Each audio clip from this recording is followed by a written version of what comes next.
The blizzard hit the plains like the wrath of God. It didn't just howl, it screamed, a raw, high-pitched sound that scraped away at the silence of Eli Turner's world, leaving nothing but the bone-deep cold and the rattling of his lonely ranch house. Inside, the fire was dying. The embers in the stone hearth pulsed like a weak heart, each beat a little dimmer than the last. The cold was winning. It seeped through the cracks in the walls, a patient, invisible predator. Eli sat at his kitchen table. His sleeves were rolled up, showing forearms thick with the kind of muscle you only get from a life of hard work and solitude. His hands, calloused and scarred, were wrapped around a chipped mug of coffee that had gone cold hours ago. He hadn't noticed. Outside was a world of white, a merciless, endless ocean of snow that had swallowed the Dakota plains whole. The land, the sky, the horizon, it was all gone. Just the storm and the house. And then came the sound. A sound that didn't belong. A knock. It was soft, hesitant, almost stolen by the wind. But it was there. 3 quick taps against the heavy wooden door. Eli froze. His entire body went rigid, his hand tightening around the mug until his knuckles were white. Who would be out here? In this storm? At this hour? No neighbor would be foolish enough to travel. No sane person would. That left the insane. Or the desperate. Bandits. Drifters pushed to the edge by the winter. His eyes, the color of a stormy sky, narrowed. He rose from his chair without a sound, the old floorboards groaning under the weight of his boots. He moved with a practiced grace, his hand reaching for the rifle propped against the wall. He didn't bother with questions. He just unlatched the heavy door. The wind tore it from his grip, throwing it open with a violent shriek. A blast of snow and ice exploded into the room, stinging his face and stealing the last of the fire's warmth. And in the swirling chaos, he saw them. 3 figures. Small, trembling, like ghosts carved from the ice itself. They were huddled together, clinging to one another against the monster that was the storm. The eldest, a girl of maybe 14, had a grip like iron on the hand of the youngest, a tiny thing who clutched a ragged, one-eyed doll to her chest as if it were a shield. Between them stood another girl. She looked about 10, with a storm of dark hair and a ribbon that had come half undone. Her eyes were what struck him. They were wide with fear, yes, but they were also fierce, burning with a defiance that seemed to dare the world to break her. For a long moment, Eli just stared, the rifle feeling heavy in his hand. He was a man who had forgotten the shape of other people's faces. "Who are you?" he demanded, his voice a low growl, rough from disuse. The eldest girl swallowed, her lips cracked and blue. Her voice, when it came, was a fragile thread against the roar of the wind, but it didn't break. "Our mother. She died this morning." The words hit Eli harder than the wind. They cracked through the ice that had formed around his heart years ago. His throat tightened, the air suddenly thick and hard to breathe. He wasn't just seeing 3 strangers. He was seeing ghosts, shadows of another time, another loss. He saw his wife, Martha, pale and still on their bed, the silence that followed her death a storm louder than any blizzard. "You shouldn't be out here," he muttered, the words softer than he intended. "You'll freeze to death." The middle girl, the one with the fierce eyes, didn't blink. She stared right at him, as if she could see the cracks in his soul. "She told us to find you," the girl said, her voice clear and steady. "She said you would help." "Who told you that?" Eli asked, his mind reeling. "Our mama," the eldest replied, lifting her chin, her pride a small, flickering candle in the darkness. "She said your name is Eli Turner, and she said you would know what to do." Eli's hand dropped from the rifle. His own name, spoken by this child, felt like a stone pressing against his chest. He felt a sudden dizzying sense of falling, as if the ground beneath him had vanished. He looked at their faces, pale with cold, their dresses thin and soaked through. He looked at the youngest, shivering, her tiny fingers locked around that tattered doll. He stepped aside. "Come inside," he said, the words feeling foreign in his mouth. Get in before the storm takes you, too. The warmth of the house was a shock, a sudden gentle embrace after the violence of the storm. It wasn't much, just a stubborn fire fighting a losing battle, but to the three girls it must have felt like a miracle. Eli motioned to the bench by the table. Sit. You're half frozen. The eldest girl, her movements still stiff with cold, guided her sisters onto the bench. Their thin dresses dripped water onto the wooden floor, forming dark pools around their worn-out shoes. The youngest, who couldn't be more than 5, was still clinging to that one-eyed doll as if her life depended on it. What's your name? Eli asked, his voice still gruff. He wasn't good with people, especially not small ones. I'm Sophie, the eldest replied, her gaze steady and watchful. She pointed to the dark-haired girl. This is Leah, and that's Rosie. Sophie then reached into the folds of her wet coat. Her fingers fumbled with something hidden inside. After a moment, she pulled out a small, intricately carved wooden box. It wasn't just a simple box. It was a puzzle, covered in swirling patterns of vines and leaves. Mama told us to give you this, Sophie said, holding it out with both hands. She said if anything happened, you'd know what to do with it. Eli took the box. It was surprisingly heavy, made from a dark wood he didn't recognize. There was a small keyhole, but no key. He turned it over in his hands, the smooth, cool wood a strange contrast to his rough skin. There's no key, he stated, looking at Sophie. Sophie shook her head, her wet hair clinging to her face. Mama said there wasn't one. She said, you would know how to open it. That only you could. A chill, colder than the storm, ran down Eli's spine. How could he possibly know how to open a box he'd never seen? What kind of riddle was this? He felt a prickle of unease, a sense that he was stepping into a story that had begun long before this night. What was your mother's name? He asked, his gut twisting with a question he already knew the answer to. Isabel, Sophie whispered. But that's not what she told people. In town, she went by Maria. Isabel. The name landed in the quiet room like a hammer blow. Isabel. A name he hadn't allowed himself to speak in over a decade, not since he had made a choice, not since he had stood at a crossroads and chosen the quiet, steady path with Martha instead of the wild, unpredictable fire that was Isabel. He had thought she'd moved on, vanished from his life as completely as a summer storm. But now her name was back, carried on the blizzard's breath, delivered by 3 motherless girls and a locked box he was somehow supposed to open. Why the alias? Why Maria? He looked from the box to the girls, to Leah with her fierce, unreadable eyes, to Rosie, now drowsy with warmth, her head lolling against Sophie's shoulder. He had let them in to save them from the storm.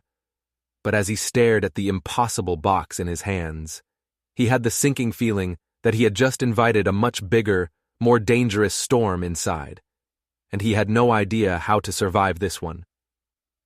Eli set the mysterious wooden box on the table. It sat there between them, a silent challenge. He ran his calloused thumb over the intricate carvings, vines, leaves, and something else. A small, 5-petaled flower hidden within the pattern. A wildflower. He'd seen it before. It only grew in one place he knew of, in the small, sheltered meadow on the far side of his own property. The meadow where he and Isabel used to meet all those years ago. His breath caught in his throat. This wasn't just a random box. This was a message. He examined the flower carving more closely. One of the petals looked slightly different, a tiny bit raised. He pressed it.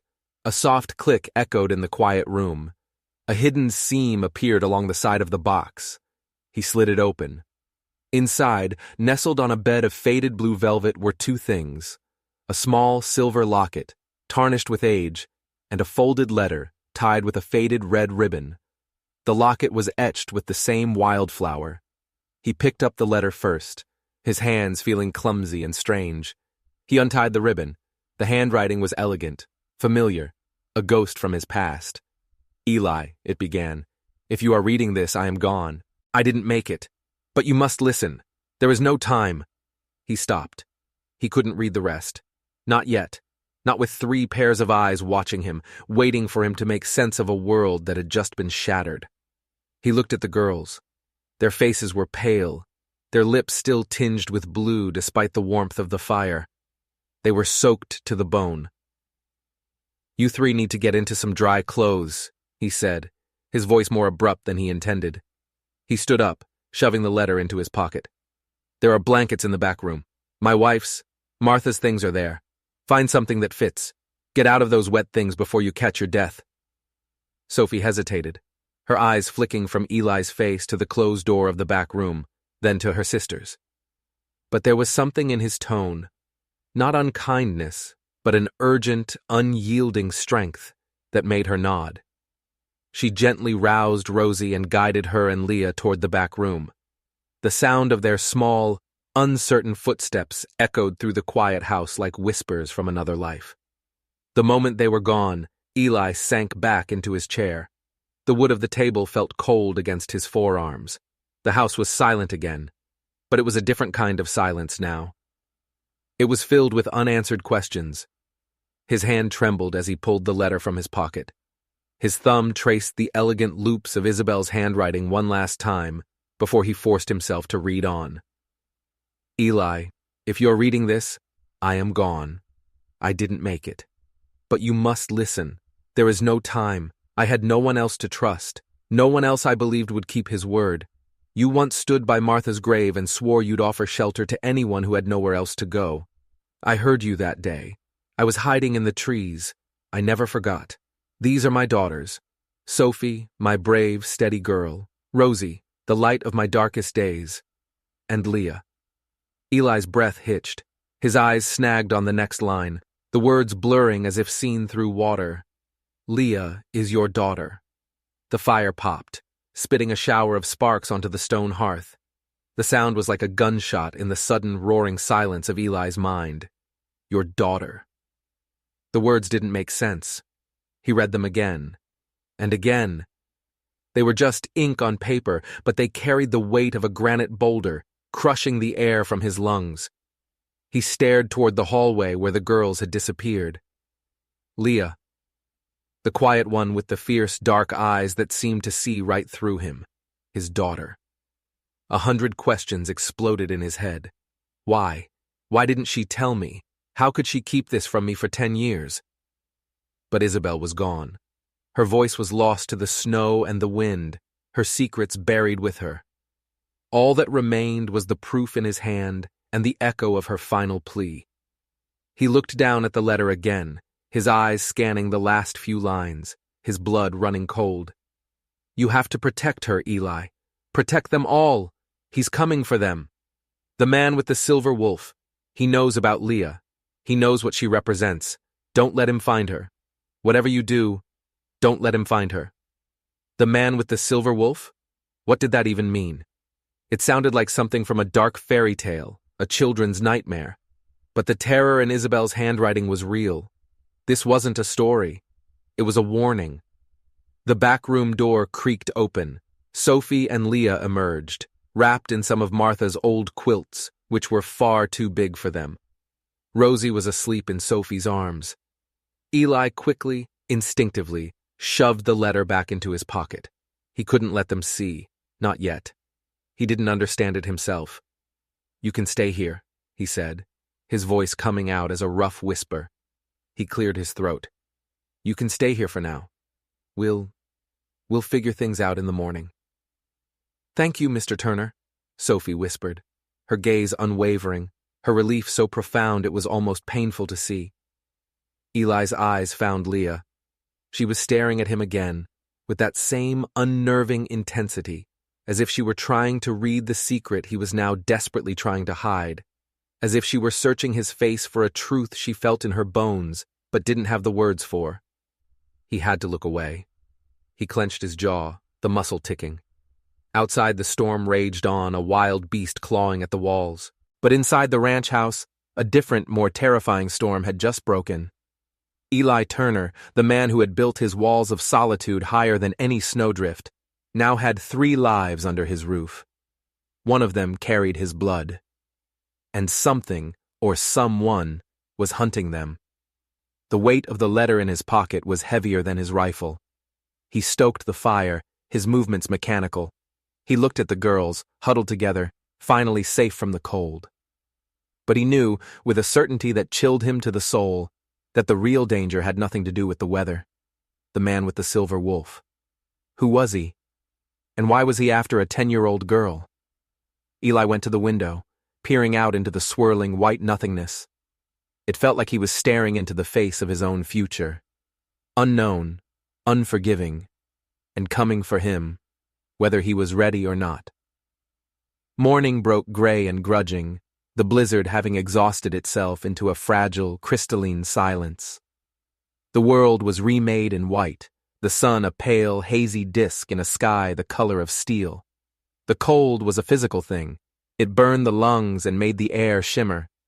Eli rose before the sun, as he always did. But the familiar rhythm of his morning was gone, replaced by a strange new awareness. The awareness of 3 other heartbeats in his house. He moved quietly, adding logs to the wood stove until it glowed with heat. The girls were still asleep by the hearth, a tangle of limbs and borrowed quilts. Sophie's arm was draped protectively over her sister's, their small rhythmic breaths a fragile chorus in the quiet room. He pulled on his boots and coat and slipped outside. The crunch of his boots on the fresh snow was the only sound. The barn loomed, a dark shape against the pale expanse. Inside, the familiar earthy smell of hay and livestock was a small comfort. The horses shuffled in their stalls, the cows stirred. He went about his chores, breaking the ice in the water troughs, forking hay into the mangers. The work was usually a meditation, a way to quiet the noise in his head. But today, it didn't work. His mind kept snagging on the letter in his pocket. Leah is your daughter.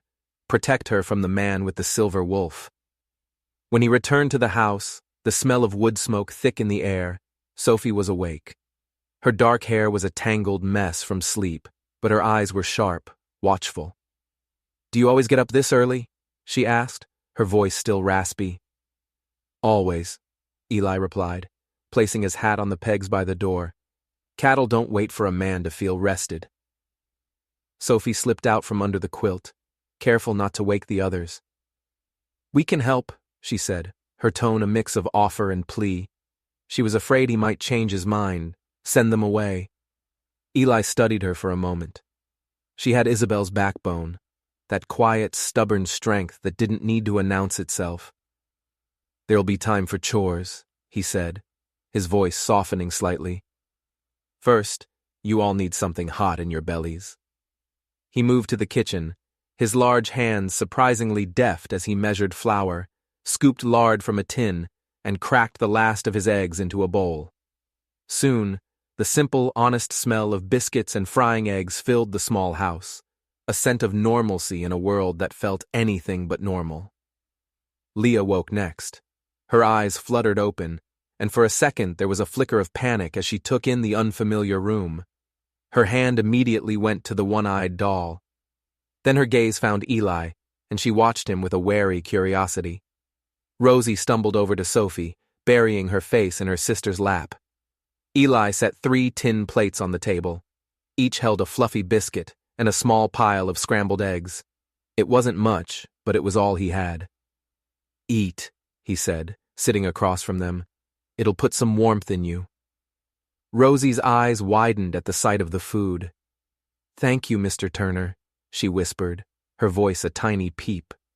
"Just Eli," he corrected gently. He watched them eat, Sophie making sure Rosie got the best bits. Rosie eating with a focused intensity that spoke of real hunger. And Leah. She ate slowly, her gaze lifting every so often to study him, her expression a puzzle he couldn't begin to solve. After the simple meal, the girls, wrapped in oversized coats, ventured out into the blinding white yard. The world was new to them, a playground of pristine snow. Their tentative laughter was a strange and foreign sound against the backdrop of the silent plains. Eli stayed at the table. He pulled out the letter again, his hands shaking slightly as he smoothed the creased paper. He read it again, slowly, letting the words sink in like poison. Leah is yours. Memories he had buried deep for a decade broke through the surface. Isabel laughing, her head thrown back, by the creek in summer. The taste of a stolen kiss under the shade of the cottonwoods.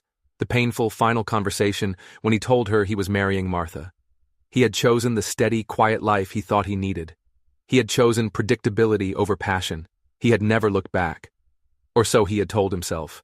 Now Isabel was gone, and she had left a part of herself, a part of him, on his doorstep.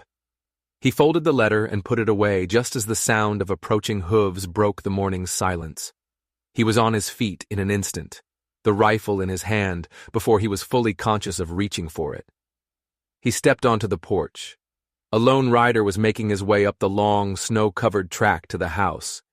It was Jacob Miller, his nearest neighbor, his face ruddy from the cold, his wool coat buttoned to his chin.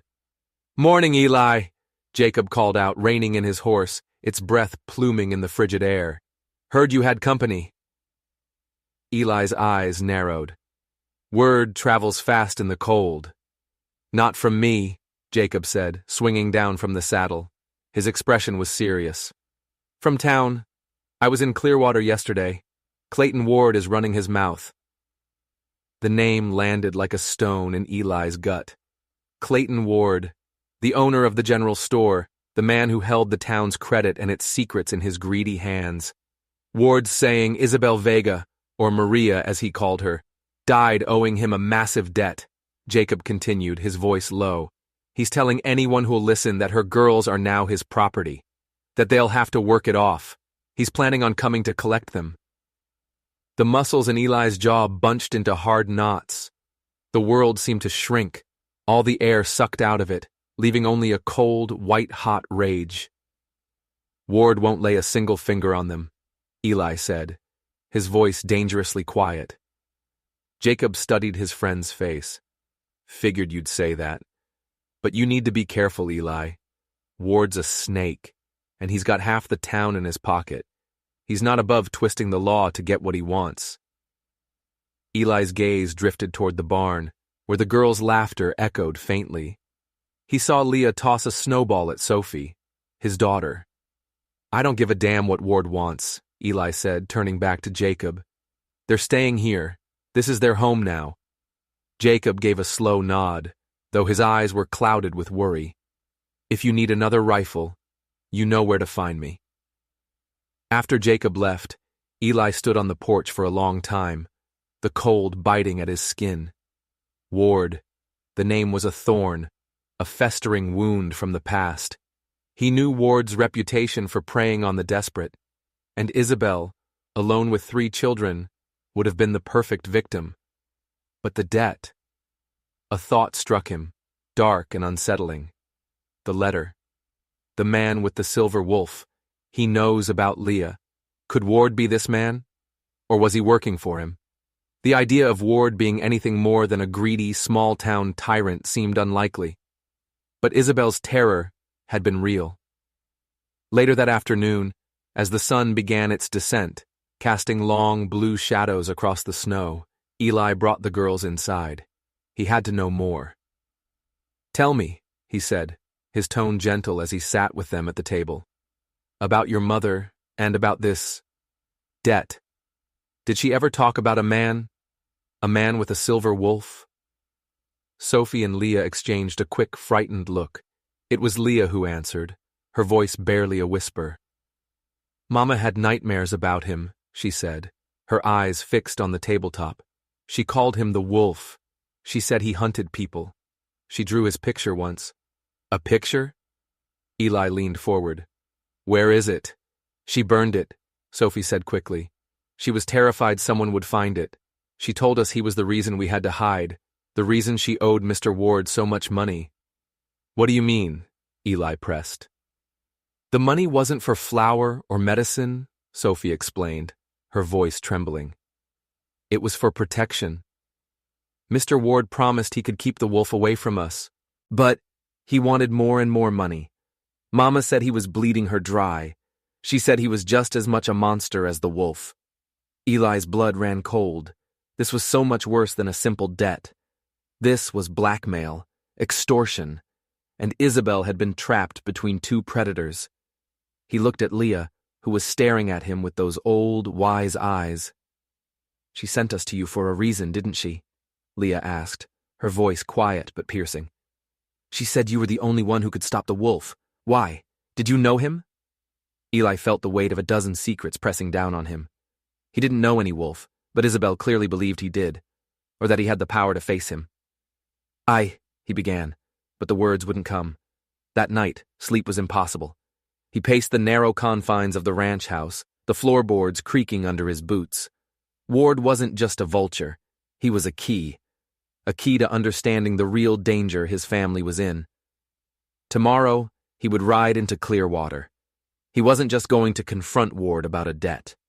He was going to find out exactly what kind of hell Isabel had been living in. And he was going to drag the truth out of Clayton Ward, one way or another. The ride into Clearwater was cold and tense. Eli left the girls with a stern warning to lock the door and stay inside, leaving his rifle propped near the hearth.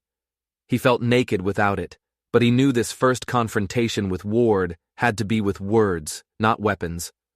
Clearwater was a sleepy, snow-dusted town, a collection of wooden buildings huddled together against the vast, empty plains. But as Eli rode down the main street, he felt eyes on him. Windows twitched with movement. People stopped their conversations to watch him pass. Jacob was right. Ward had been busy poisoning the well. The general store was the largest building in town, its windows displaying everything from canned goods to horse tack. A sign above the door read, "Ward's Mercantile, the only store you'll ever need." For many, that was a bitter truth. Eli pushed the door open, a small bell announcing his arrival. The air inside was warm, smelling of coffee beans, leather, and something else, the faint, cloying scent of cheap cologne. Clayton Ward stood behind the counter, polishing a glass jar with a clean rag. He was a man who looked soft, with a round face and slick dark hair combed back from his forehead, but his eyes were small and hard, like pebbles. He looked up as Eli entered, and a smile spread across his face. It was a thin, unpleasant smile that didn't reach his eyes. "Eli Turner," Ward said, his voice smooth as oil on water. "To what do I owe the pleasure? Come to settle Isabel's account?" Eli walked to the counter, placing his hands flat on the worn wood. He leaned in, keeping his voice low and steady. "I came to tell you to keep her name, and her daughter's names, out of your mouth." Ward chuckled, a soft, wheezing sound. "Is that so? I'm afraid I can't do that. You see, Isabel, or Maria, as she preferred, left behind a significant debt. A debt of honor, you might say. And since she has no other assets, her girls are the only payment I can accept." "They are not property," Eli growled, his control slipping.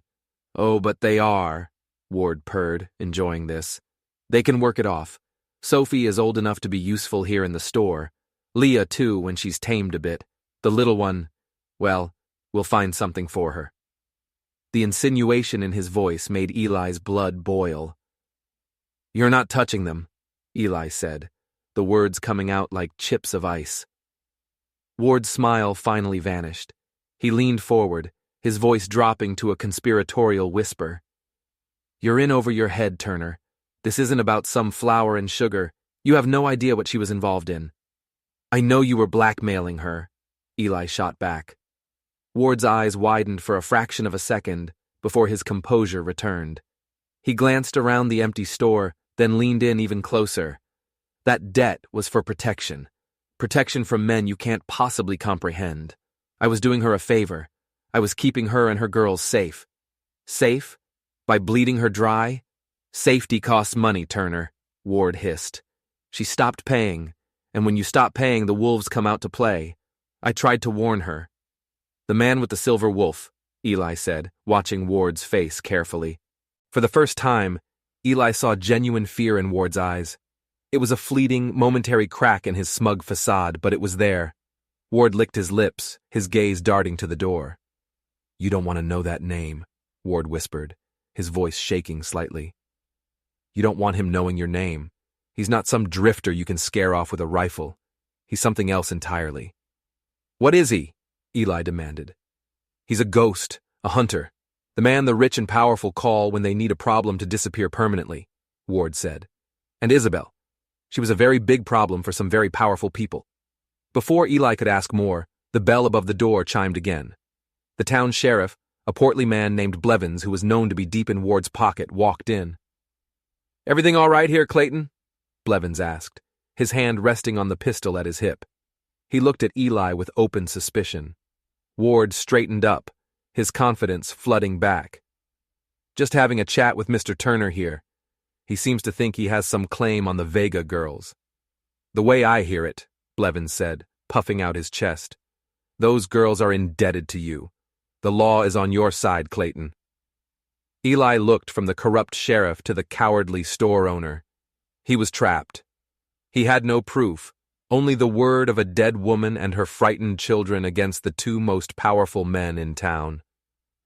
"This isn't over," Eli said, his voice a low promise. He backed away from the counter and turned, pushing past the sheriff without another word.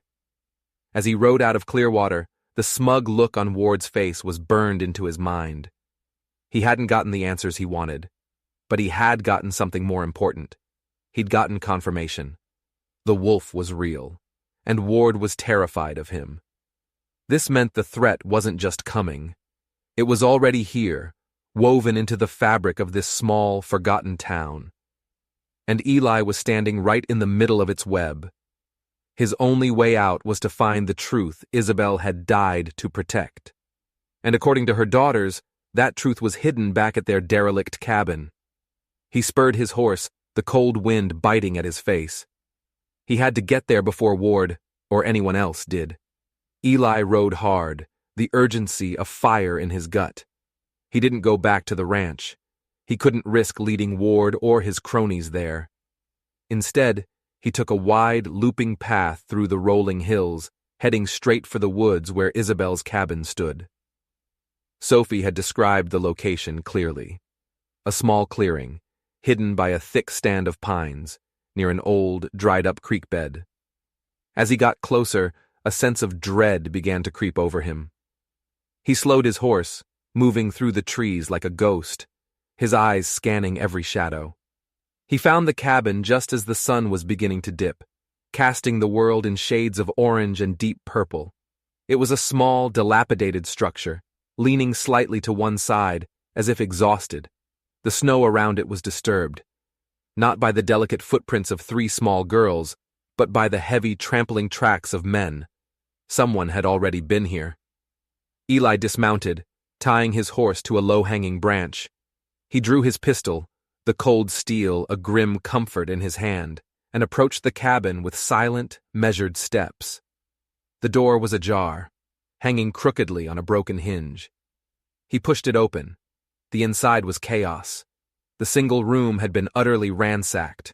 A small table was overturned, its contents scattered across the floor.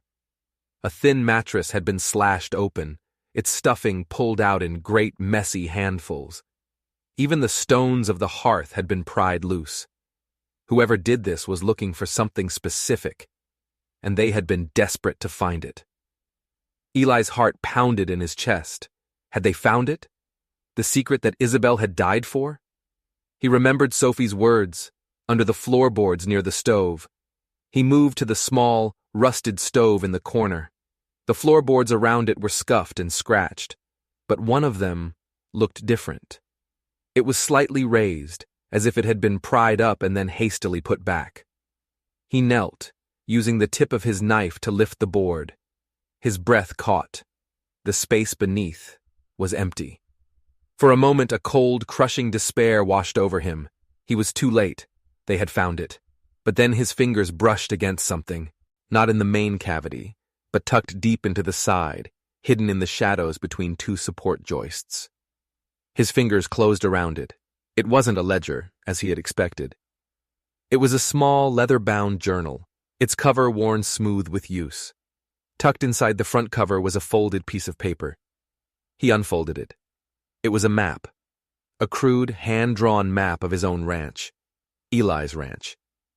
He stared at it, his mind struggling to comprehend what he was seeing. Why would Isabel have a map of his land? The property was marked with strange symbols, crosses, circles, and a winding dotted line that snaked from the northern edge of his property, past the barn, and ended at the old creek. He opened the journal. The pages were filled with Isabel's elegant handwriting, but it wasn't prose. It was lists, names, dates, and what looked like Bible verses. Genesis 12:1, Exodus 14:14, Psalm 23:4. It was a code. A cold realization dawned on him. Isabel hadn't been running from a simple debt. She wasn't just a victim of blackmail. She was involved in something far more complex, far more dangerous. And it somehow involved his land. Suddenly, a twig snapped outside. Eli was on his feet in an instant, the journal clutched in one hand, his pistol in the other. He moved to the single, grimy window, peering through a crack in the glass. Two of Ward's men were circling the cabin, their rifles held loosely in their hands. They were the same thugs who often acted as the storekeeper's muscle. "You find anything?" one of them called out. "Nothing," the other grumbled. "Place is picked clean. If she had anything, Ward already got it, or the wolf did." The wolf, the name again. So the wolf had been here too, or Ward was working for him. "Ward's getting nervous," the first man said. "He wants Turner dealt with. Says the man's asking too many questions. Says to watch him, see what he knows." They were watching him, following him. Eli's mind raced. He was trapped. If he revealed himself, they'd know he had found the journal. If he stayed hidden, they might search again and find him. But then he saw something else.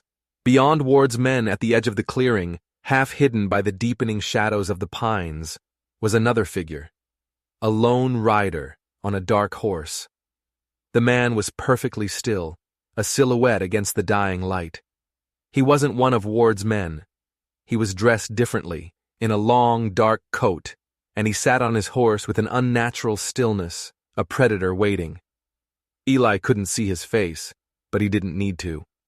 He felt the cold, malevolent focus of the man's gaze, even from a distance. It was him. It had to be. The wolf. He wasn't just watching Ward's men. He was watching the cabin. He was watching Eli. A terrifying thought crystallized in Eli's mind. This wasn't a two-sided conflict between him and Ward. It was a triangle. Ward was a pawn, a scared, greedy little man caught in the middle. The real enemy, the true threat, was this silent figure in the trees. And Eli had just picked up the one thing he was looking for. He had to get out of there. He had to get the journal and the map back to the ranch, back to the girls. He had to decipher it. It was the only weapon he had. He waited, his heart hammering against his ribs for what felt like an eternity. Finally, Ward's men gave up their search and rode off, their grumbles fading into the woods. But the lone rider remained. He didn't move for a long time. Then, slowly, deliberately, he turned his horse and melted back into the forest as silently as he had appeared. Eli let out a breath he didn't realize he'd been holding. His shirt was damp with sweat despite the cold. He knew, with a chilling certainty, that he hadn't just found Isabel's journal. He had just been marked. He had to get back to the girls. Now. The ride back to the ranch was a blur of shadows and fear. Every rustle of the wind in the pines, every distant cry of a coyote, sounded like hoofbeats behind him. Eli pushed his horse harder, the leather-bound journal a burning weight inside his coat, pressed against his heart. When the faint, welcoming light of his ranch house appeared through the trees, a wave of relief so powerful it almost buckled him washed over him. He burst through the door to find the three girls huddled together by the fire, their faces pale with worry. Leah ran to him, her small hands grabbing his coat. "You were gone so long, we were scared!" Eli knelt, forcing a reassuring smile he didn't feel. "I'm here now. Everything's all right." He looked at Sophie. "Lock the door behind me, and don't open it for anyone." His gaze swept the room, checking the windows, the shadows in the corners. The house no longer felt like a sanctuary. It felt like a fort under siege. After the girls were asleep, curled together in a nest of quilts, Eli sat at the kitchen table, the journal and the map spread out before him in the flickering lamplight. The map was the first puzzle, a dotted line across his land. What did it mean? A buried treasure? A hidden well? It made no sense. He turned to the journal. The code. Genesis 12:1. Exodus 14:14. He wasn't a religious man, not since Martha's death, but he had a Bible. An old, leather-bound King James that had belonged to his father. He found it in a dusty chest at the foot of his bed. He opened it, his rough fingers fumbling with the thin pages. He looked up the first reference, Genesis 12:1. Now the Lord had said unto Abram, Get thee out of thy country and from thy kindred, and from thy father's house, unto a land that I will show thee. He looked up the second, Exodus 14:14. The Lord shall fight for you, and ye shall hold your peace. And the third, Psalm 23:4. Yea, though I walk through the valley of the shadow of death, I will fear no evil, for thou art with me. It wasn't a code where each verse stood for a letter. It was something else. He looked back at the journal. Next to each verse was a name and a date. Maria Sanchez, Genesis 12:1, October 1883. The Miller family, Exodus 14:14, November 1883. The Miller family, Jacob Miller's cousins who had moved back east suddenly last fall. He had thought it was strange at the time. A new, staggering thought began to form in his mind. Get thee out of thy country, unto a land that I will show thee. This wasn't about treasure. This was about people. The map wasn't a map of a thing. It was a map of a route, a path. Isabel. She wasn't just being blackmailed. She was part of something. The dotted line on the map, it was a secret road, a hidden trail for smuggling people, people who needed to disappear, people running from someone like the Wolf. The Underground Railroad had operated decades ago, helping slaves escape the South. Could this be something similar? A new network, helping different people escape a different kind of slavery? Eli's world tilted on its axis. Isabel, the girl he remembered for her wild laugh and her free spirit, had been a conductor on a secret railroad. A railroad that ran straight through his own backyard. This changed everything. The debt, Ward, the Wolf. It was all connected to this secret network. Ward must have found out and used it to blackmail her. And the Wolf? He was the one hunting the people Isabel was trying to save. A bounty hunter. A man-catcher of the worst kind. Suddenly, a detail from the ransacked cabin slammed into his mind. The stones of the hearth had been pried loose. He remembered something Sophie had said when they first arrived. She'd clutched her one-eyed doll and whispered something he'd dismissed as a child's scared rambling. He crept over to the sleeping girls. Rosie was clutching the doll tightly, her thumb in her mouth. Eli gently, carefully, worked the doll from her grasp. It was old and ragged, its button eyes staring blankly, but it felt lumpy, uneven. There was a thick seam running down its back, stitched with a cruder, darker thread than the rest. With trembling fingers, he used his knife to snip the stitches. He reached inside and pulled out a small oilskin pouch. Inside the pouch was a key. Not a key to a box, a key to a door. And with it was another folded note. This one small and creased, as if it had been held in a nervous hand for a long time. He unfolded it. It was from Isabel. Eli, if they found the journal, this is the last hope. The ledger is the proof. It's the only thing that can stop the Wolf for good. He thinks it's a list of payments. But it's a list of his sins. The key is for the schoolhouse cellar. Abigail knows. Trust Abigail Moore. She is one of us. Abigail Moore, the town's stern, no-nonsense school teacher. He would have never suspected. So there was a ledger, a real one. Not a record of Isabel's debts, but of the Wolf's crimes. And it was hidden right under everyone's noses. He had to get to Abigail. He had to get that ledger. It was his only chance to expose the Wolf and end this nightmare.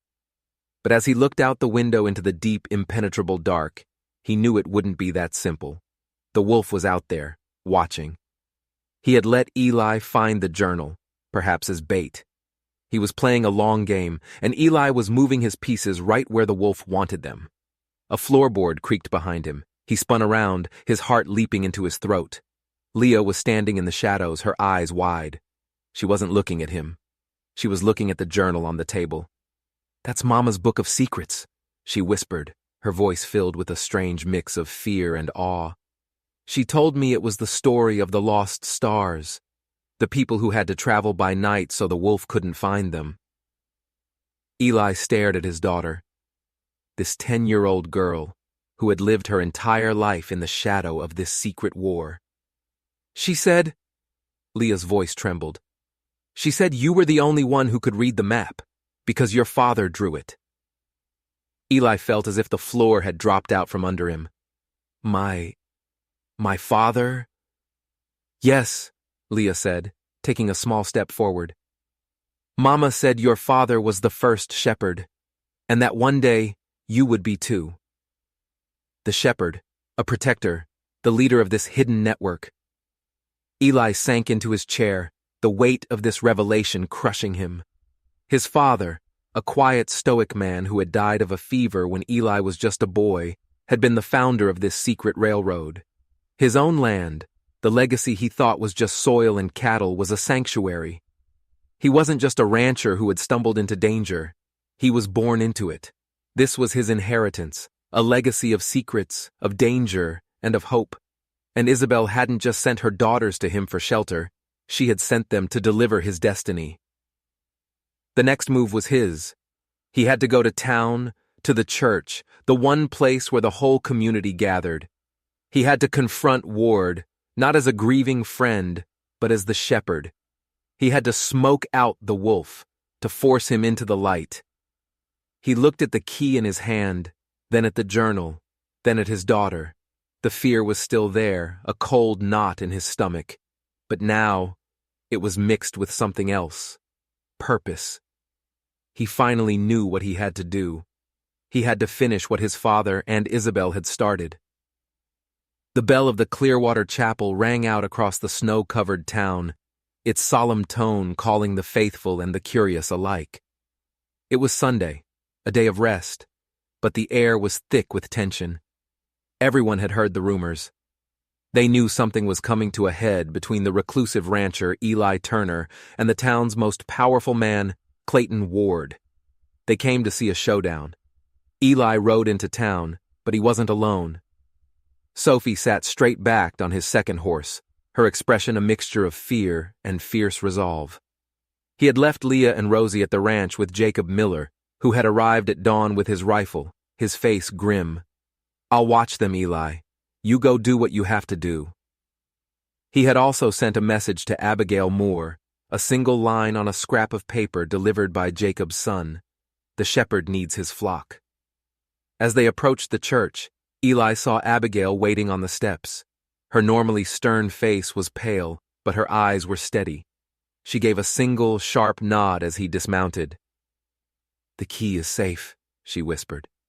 "But he's here, in the front pew, acting like he owns the place." "He doesn't own the truth," Eli said. He handed Sophie a copy of the coded page from Isabel's journal. "If something happens to me, you give this to Jacob. He'll know what to do." Sophie's hand trembled as she took it. "Be careful." Eli and Abigail walked into the church together. The room went silent. Every head turned. Clayton Ward was indeed in the front pew, dressed in his Sunday best, a smug, self-satisfied look on his face. He was flanked by Sheriff Blevins. But it wasn't Ward that made Eli's blood run cold. Seated in the back, half hidden in the shadows, was the lone rider, the man from the woods. He was dressed impeccably in a fine, dark gray coat with silver trim. He watched Eli enter, his face calm, his eyes holding a chilling emptiness. A small silver pin glinted on his lapel, a wolf's head. The wolf was in the house of God. The service began, a hollow ritual of hymns and prayers. Eli felt 100 pairs of eyes on him.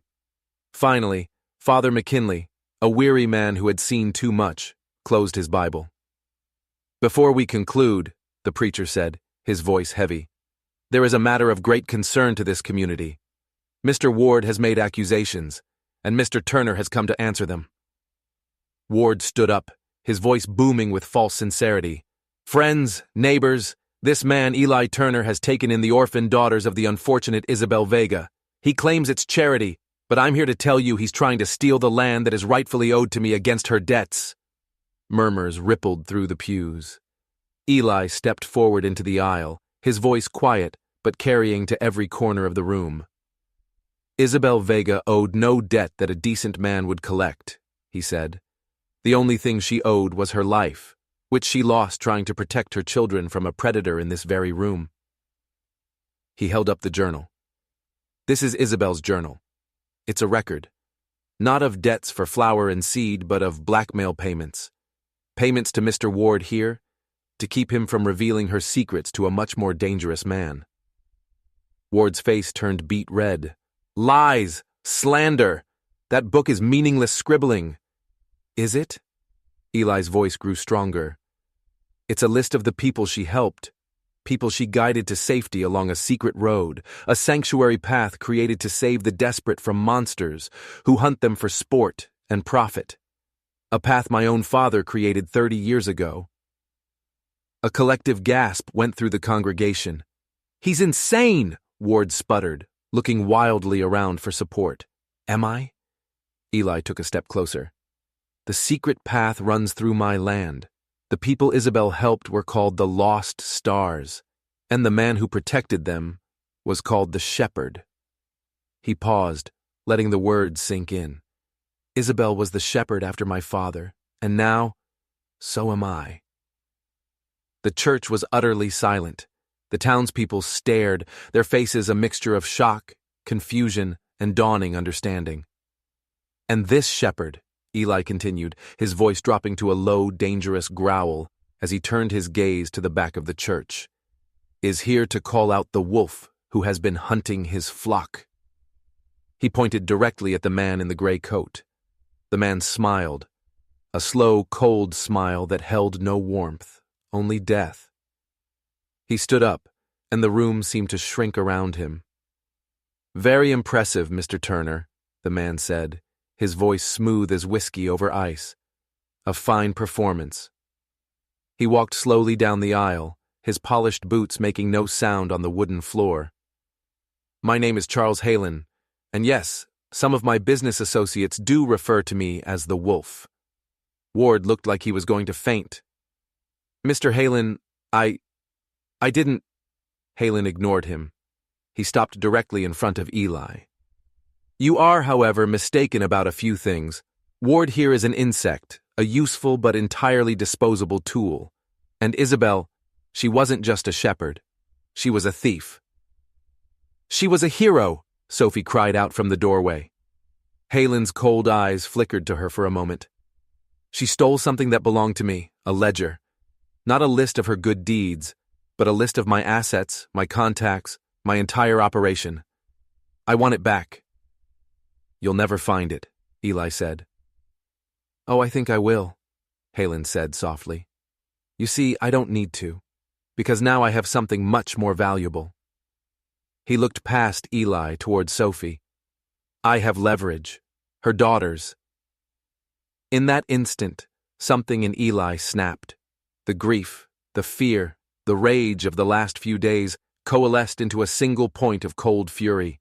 He moved, faster than anyone thought possible, but not at Halen. He lunged for Ward. He grabbed the front of Ward's coat, hauling the terrified man up. "Tell them!" Eli roared, his face inches from Ward's. "Tell them what Halen does to the people he catches. Tell them what he did to the Miller family." Ward was blubbering, his eyes wide with terror. He made an example of them. I swear I didn't know he was gonna... I just told him where they were." "He's a murderer," Eli shouted, shoving Ward toward the sheriff. "And you're his accomplice." The church erupted into chaos. Men shouted, women screamed. Halen watched it all with a look of bored amusement. This has been entertaining, Turner, but playtime is over. He raised a hand, and two armed men, who had been sitting among the congregation, stood up, revealing pistols. I'll take the girls now, and then you and I will have a conversation about my ledger. But before they could move, Abigail Moore acted. She strode to the front of the church, holding up the old, heavy schoolhouse bell. With all her might, she began to ring it, a frantic, clanging alarm that echoed out over the town. "The schoolhouse!" she screamed. "Everyone to the schoolhouse! It's a sanctuary!" It was a prearranged signal. The townspeople, finally galvanized into action, surged forward, creating a wall of bodies between Halen's men and the door. They weren't armed, but they were a mob, angry and protective. Eli used the confusion to grab Sophie. "Go! Get to Abigail!"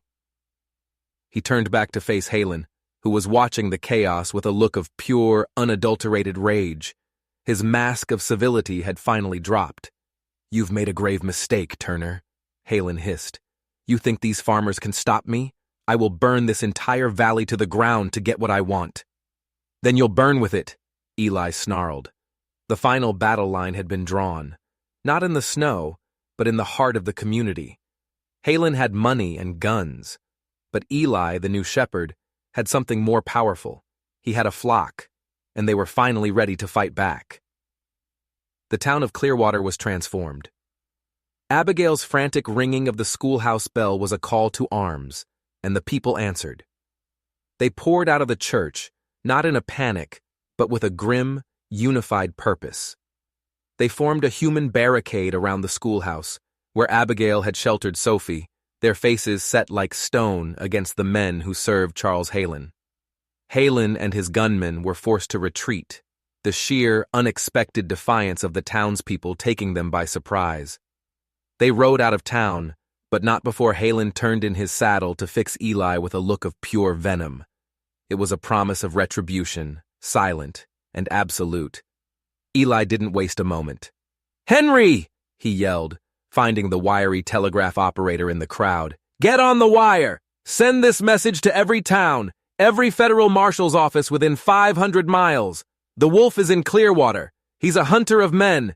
We need help. Signed, the Shepherd." Henry Fowler, his eyes alight with a fire Eli had never seen before, nodded once and ran for his office.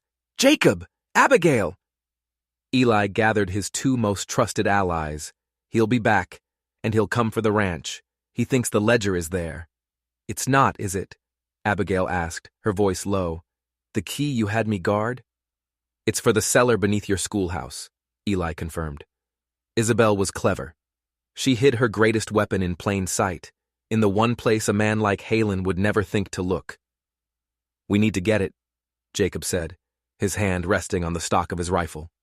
"No," Eli said, his mind working faster than it ever had before. "Not yet. That ledger is our last resort, our only real leverage. For now, we need to prepare for a siege. Halen won't attack the town directly, not with this many witnesses. He'll come for the weakest link. He'll come for me and the girls." The next 24 hours were a blur of frantic activity. Under Eli's direction, the ranch was transformed into a fortress. The men of Clearwater, farmers and blacksmiths and merchants, worked side by side, boarding up windows, reinforcing the barn doors, and digging makeshift defensive trenches in the snow around the perimeter. The women brought food, medicine, and blankets, turning the ranch house into a command center and infirmary. Sophie worked tirelessly, her fear channeled into a fierce energy. She organized supplies, tended to the younger children brought to the ranch for safety, and never left Eli's side, watching, learning. Eli found a moment to pull her aside. "I need you to be brave, Sophie, braver than you've ever been." He pressed Isabel's journal into her hands. "This is the story of our people. If anything happens to me, you are the shepherd now. You understand?" Sophie's eyes filled with tears, but she didn't cry. She nodded, clutching the journal to her chest. "I understand." That night, as an eerie silence fell over the plains, Eli walked the perimeter of his fortified ranch. The stars were brilliant in the cold, clear sky. Lost stars, Leah had called them. He looked at the faces of the men standing guard with him, men who, just days ago, were strangers. Now, they were his flock. He went to the barn, where Leah and Rosie were sleeping in a makeshift bed in a protected stall. Leah stirred as he approached. "Is the wolf coming?" she whispered. Eli sat beside her, taking her small hand in his. "He is, but we're going to be ready for him." He looked at her, his heart aching with the love and fear he felt for this child, his child. "Leah, your mother told you my father drew the map. Did she ever tell you anything else about him? About this ranch?" Leah frowned in concentration. She said the shepherd's house has a secret heart, a place where the lost stars could hide when the sky was falling. A secret heart, a hiding place. A sudden, electrifying thought struck Eli. He thanked Leah, then went to the main room of the house, where the map was laid out on the table. He stared at the dotted line. It ended at the old creek, but it started at a point marked with a single bold X right over the location of his barn. He grabbed a lantern and strode out to the barn, his boots crunching on the packed snow. He went to the spot marked on the map, a corner used for storing old tack and broken tools. The floor was hard-packed earth. It looked like every other part of the barn, but Leah's words echoed in his mind. A secret heart. He stomped his foot. The ground was solid. He knelt, running his hands over the cold earth. Nothing. He was about to give up when his fingers brushed against something hard and metallic, buried just beneath the surface. He dug frantically with his hands, then with his knife. It was an iron ring, rusted and old. He gripped it with both hands and pulled. With a groan of protesting earth and wood, a section of the floor lifted up, a trapdoor. A wave of musty, cold air washed over him. He held the lantern over the opening. A set of steep stone steps led down into darkness. Eli descended, his heart pounding. At the bottom, he found himself in a small, stone-lined cellar he never knew existed. There were dusty cots, crates of preserved food, and barrels of water. It was a hidden station, a safe house. His father had built this. And on a small wooden table in the center of the room sat a heavy, iron-bound chest. It wasn't locked. He lifted the lid. Inside were his father's journals, a spare rifle, and a letter addressed to him. To Eli. His father had written it before he died, entrusting it to the network, to be delivered only when Eli was ready to take his place as the shepherd. He read the letter, his vision blurring. It spoke of duty, of sacrifice, and of the sacred trust of protecting the innocent. It was his father's voice, reaching out to him across the years. He was no longer just Eli Turner, the lonely rancher. He was the son of a shepherd, the heir to a noble war. This land wasn't just his property, it was a sacred trust. Suddenly, a single sharp rifle shot cracked through the night. Then another. Then a volley. They were here. The siege had begun. The attack came just before dawn, a wave of dark figures pouring over the ridgeline. Halen wasn't subtle. This was a full frontal assault, designed to overwhelm and terrorize. Gunfire erupted from both sides, the sharp cracks echoing across the frozen valley. Eli scrambled out of the secret cellar, sealing the trapdoor behind him. "Get the women and children to the barn," he yelled.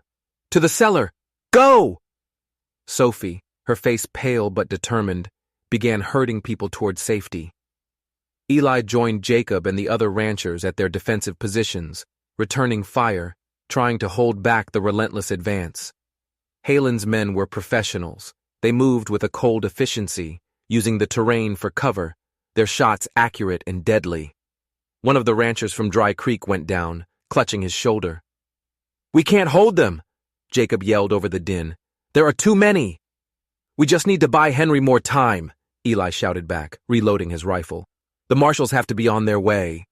But as the battle raged, a second threat emerged. Smoke. Thick black smoke began billowing from the direction of the house. "Fire!" someone screamed. Halen had sent a second team to circle around behind them. They had set the ranch house ablaze. It was a diversion, designed to split their forces, to draw them away from the barn where the families were hiding. Eli's heart stopped. Leah, Rosie, Sophie. He saw Halen himself, standing on the ridge watching the chaos unfold, a look of triumph on his face. He wasn't just trying to win, he was trying to burn Eli's world to the ground. "Jacob, hold the line!" Eli roared. "I'm going for the house!" He ran, his lungs burning from the smoke and the cold. The flames were already licking up the sides of the old dry wood of his home. He had to get to the girls. But as he neared the house, he saw them. Sophie was leading Leah and Rosie out the back, their faces streaked with soot. But they weren't alone. Two of Halen's men had them. Eli saw red. He raised his rifle, but it was too risky a shot. "Let them go!" he screamed. One of the men laughed, pressing the barrel of his pistol to Sophie's head. "Drop the rifle, Turner. The boss wants a word with you, and he wants the girls as insurance." Eli's mind raced. He was trapped. He slowly lowered his rifle. At that exact moment, a new sound cut through the noise of the battle. A horse, ridden at a full desperate gallop, coming not from the town, but from the main road. It was Clayton Ward. He was white as a sheet, his face a mask of pure terror. "Halen!" he shrieked, his voice cracking. "Halen, they're coming! The Federals! A whole troop of them! The telegraph operator in the next town over got the message through!" Halen's face contorted with rage. His plan was falling apart. He had run out of time. "Burn it all!" Halen screamed to his men. "Leave nothing but ash!" He spurred his own horse, charging down the ridge straight for Eli and the girls. He was going to end this himself. Seeing his chance in the confusion, Eli lunged. He tackled the man holding Sophie, sending them both sprawling. The other thug turned his attention to Eli, giving Sophie the opening she needed. "Leah, run!" she screamed, shoving her sisters toward the relative safety of the open field. The battle devolved into a desperate, brutal brawl. Eli fought with the ferocity of a cornered bear, his fists connecting with a satisfying crunch. But Halen was on him. The man was a whirlwind of motion, his pistol whipping toward Eli's head. Eli ducked, the barrel grazing his temple, sending a starburst of pain through his skull. Suddenly, a figure appeared at Halen's side. It was Ward, his eyes wild. "You're a monster!" he sobbed and threw himself at Halen, grabbing his gun arm. The pistol discharged, the bullet going wild. The distraction was all Eli needed. He drove his shoulder into Halen's midsection, knocking him from his horse. They crashed to the ground, rolling in the snow and mud, two men locked in a primal struggle for survival. The burning house roared, a timber cracking and groaning. With a sound like thunder, the main roof support gave way. A massive, flaming beam collapsed, crashing down between them, trapping Halen's leg beneath its crushing weight. Halen screamed, a raw, animal sound of agony and fury. Eli scrambled back, his chest heaving. He stood over his defeated enemy, his rifle now back in his hand. Halen was pinned, the fire spreading around him. He had a choice.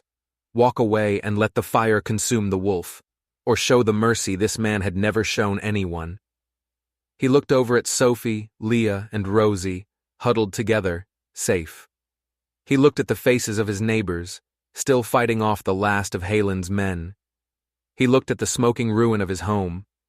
He made his choice. He turned back to Halen, but he didn't raise his rifle. He dropped it. He grabbed the end of the burning beam, the heat searing his hands, and with a guttural roar, he began to lift. He wasn't just saving a man, he was saving his own soul. The sound of hoofbeats grew louder, more numerous.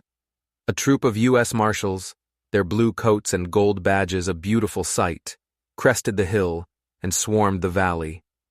The battle was over. The aftermath was a scene of controlled chaos. The Marshals rounded up Halen's men, their fight gone now that their leader was captured. Halen himself, his legs shattered and his face a mask of defeated hatred, was loaded onto a wagon, his reign of terror finally at an end. Clayton Ward, for his role in causing the diversion that saved Eli's life, was taken into custody, but the lead marshal assured Eli his cooperation would be remembered. The fire at the ranch house was eventually put out, but the building was a smoking, blackened shell. The home Eli had known was gone, but as he stood there, surrounded by his flock, his family, he knew he hadn't lost a thing. Abigail Moore finally retrieved the true ledger from the schoolhouse cellar. It was the final nail in Halen's coffin, a detailed account of his entire criminal empire that would put him and his powerful associates away for a very long time. In the weeks that followed, the valley healed. The town of Clearwater, no longer living under the thumb of Ward or the shadow of the wolf, came together. They held a barn raising for Eli, and with laughter and shared labor, they built him a new house, bigger and stronger than the last. Eli Turner officially adopted Sophie, Leah, and Rosie. The papers were signed in the new house, the ink drying in the warm spring sunlight. He was no longer a man defined by what he had lost, but by what he had found. One cool evening, as the first wild flowers of the season began to dot the hillsides, Eli stood on his new porch, watching the girls play in the pasture. Sophie was teaching Rosie how to braid a horse's mane. Leah was practicing with a lasso Eli had made for her, her brow furrowed in concentration. He took out the letter from his father, which he now kept in his shirt pocket. He read the final lines. "Your heart is your compass, son. Your duty is your true north. Be the shepherd this world needs." He had found his purpose. The secret network of the shepherd, which had gone dormant, was active once more. The ranch wasn't just a home, it was sanctuary, a beacon of hope for the lost stars. Sophie came and stood beside him, no longer just a girl, but his partner in this sacred trust. "The marshals sent word," she said quietly. "They found another family in the mountains that needs passage." Eli nodded, a slow smile spreading across his face. He looked out at the vast, open plains, at the setting sun painting the sky in shades of gold and rose. He looked at his daughters, his family, his home. The battle for the ranch was over, but the fight for freedom had just begun. And Eli Turner, the lonely rancher who became the shepherd, was finally where he was always meant to be. If you were on the edge of your seat following Eli's journey, and you believe that even in the darkest storms, a single light of hope can be found, then make sure you hit that subscribe button. Because there are countless forgotten corners of the world with stories just like this one, waiting to be told.